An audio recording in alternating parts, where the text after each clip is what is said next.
This particular Bible was published in 1905.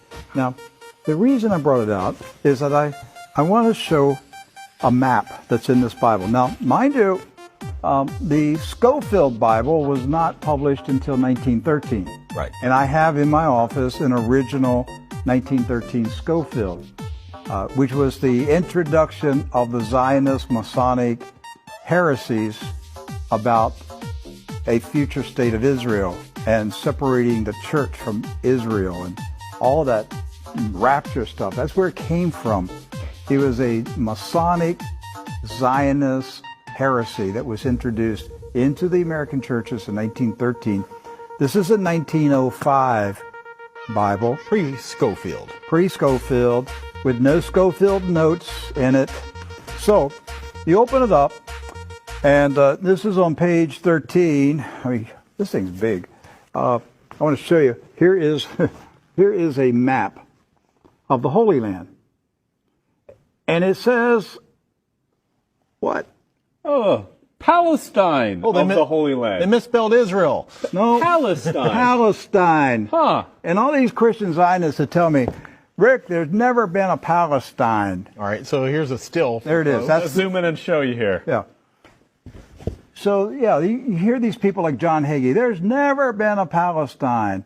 Well, look at this Bible map from 1905. And most Bibles Yes. from then had a map of Palestine. And Palestine is in the Bible itself, in the Old Testament. So we're showing you this just because I'm trying to break through the propaganda, the confusion, the lies that the Zionists have implanted in millions of minds of Christians in America, and told them there's never been a place called Palestine. But I have a map, Rick. Right there it is. So, with that in mind, do you know who lived in Palestine? Palestinians? Palestinians. I got that one right. Palestinians. And Palestinians were Jewish, Christian, And Muslim. and Muslim. Right. They weren't a particular faith. They were citizens of a particular country. Palestine. Palestine. They were all Palestinians. Yes. Jesus was a Palestinian. Look at this. Okay? So Israel has never meant a political country. It's always meant the people of God. Yes. The called out ecclesia, the people of God. That's what Israel means. It's not a political country. With that in mind, we're going to show you some of the scenes of the violence that's taking place in Palestine this week, because here's what's happened.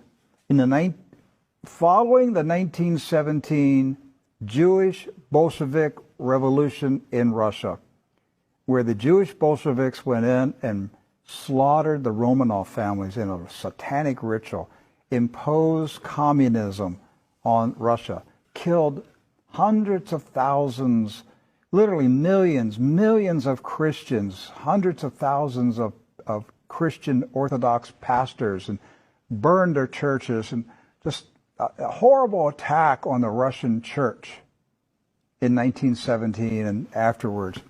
Then they began to infiltrate Palestine in the 1920s and the 30s.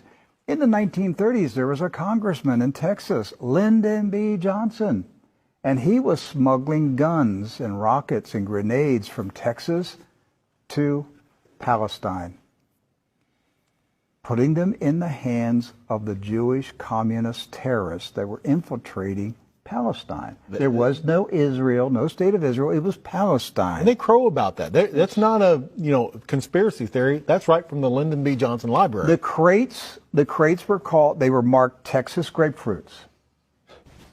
The grenades, they were shipped as Texas grapefruits. The same grapefruits that blew up the King David Hotel. Right.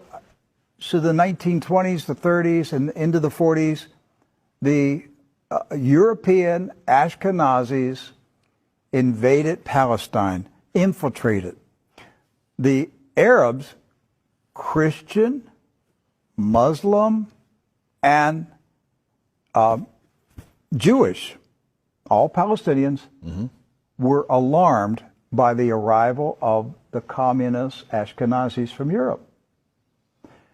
The so-called Jewish settlers were killing. They killed the Jewish residents of Palestine. Yes. You understand that? They killed the Jews who lived in Palestine.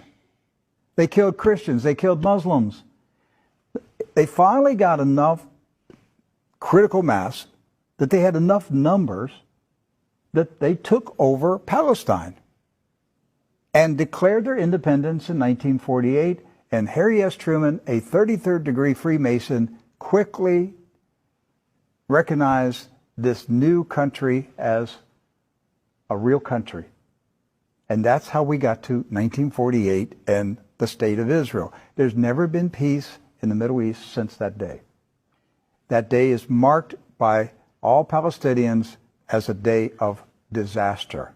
Napka. Napka. A day of disaster. The disaster continues to this day.